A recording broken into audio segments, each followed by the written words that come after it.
Thanks for being with us on Point. Public Protector Advocate Busisiwe Mkhwebane's office says they will appeal the latest legal blow from the North Gauteng High Court in Pretoria.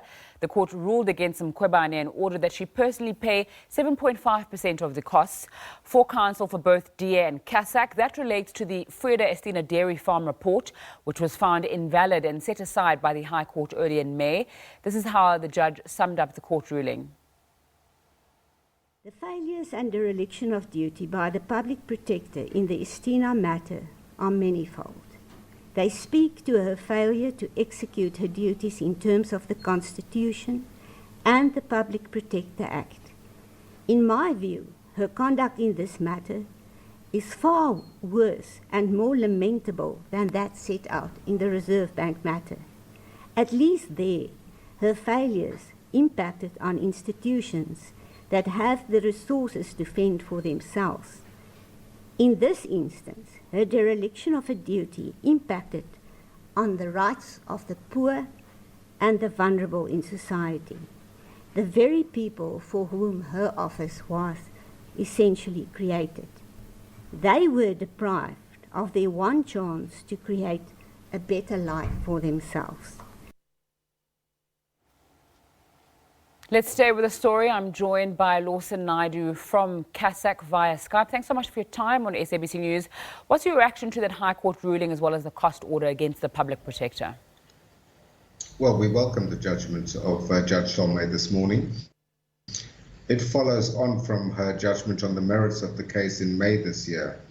And Judge Tolmay had awaited the judgment of the Constitutional Court in the Reserve Bank matter, which clarified the law as it regards personal cost orders against public officials. And now that the law has been clarified by the Constitutional Court, Judge Tolmay was able to apply the law to the facts of the case in the Vrede Dairy Farm matter and found that the conduct of the Public Protector fell below the threshold required of a public official exercising such constitutional responsibilities. And as reflected in the excerpt that you've just read out, the judge found that the Public Protector acted with gross negligence, that she did not take her responsibility seriously, and therefore should be issued with the personal cost order in this matter.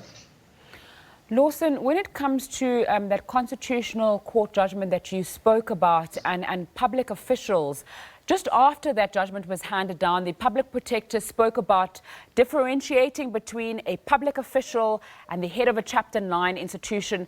Talk us through whether there is a difference and that it is an issue that needs to be clarified, perhaps.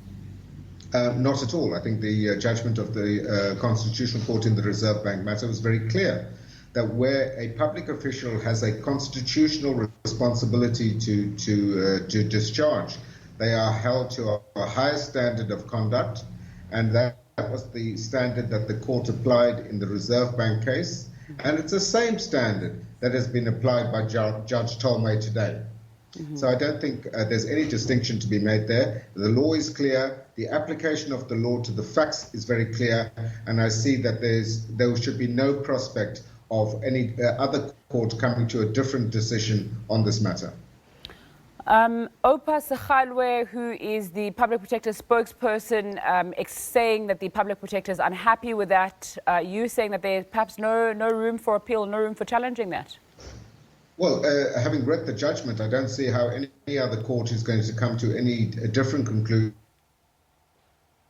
based on the law and the facts as they have been applied to the law in this matter. It is quite clear. In fact, I think the judge has been rather lenient with Advocate Mkhwebane in dividing up the personal cost, because there were two applicants in this case, and dividing it up 7.5% for CASAC and 7.5% to the DA. And I think it must also be noted that Judge Tolmay expressed her dismay at the fact that the Public Protector's Office appointed two different sets of counsel to oppose this matter, when the facts were the same, the legal principles were the same, but the Public Protector chose to appoint different teams to deal with the DA and the CASAC applications, and the judge expressed her concern about this waste of public resources by the Public Protector. There's now a conversation emerging around the judiciary and perhaps a fairness when it comes to, in particular, the public protector. What are your thoughts on that? Well, I think the judgments have been very clear, they've been consistent, and they've been sound. And I think, those that want to complain about it will do so, but they're not doing so on the basis of the law, of a proper understanding of the law, and a proper understanding of the role of the public protector and the standard of competence and integrity and good faith that is required by the incumbent in that office. Lawson Naidoo from CASAC joining us there. Reaction on that High Court ruling about the public protector. Let's go a little bit further afield.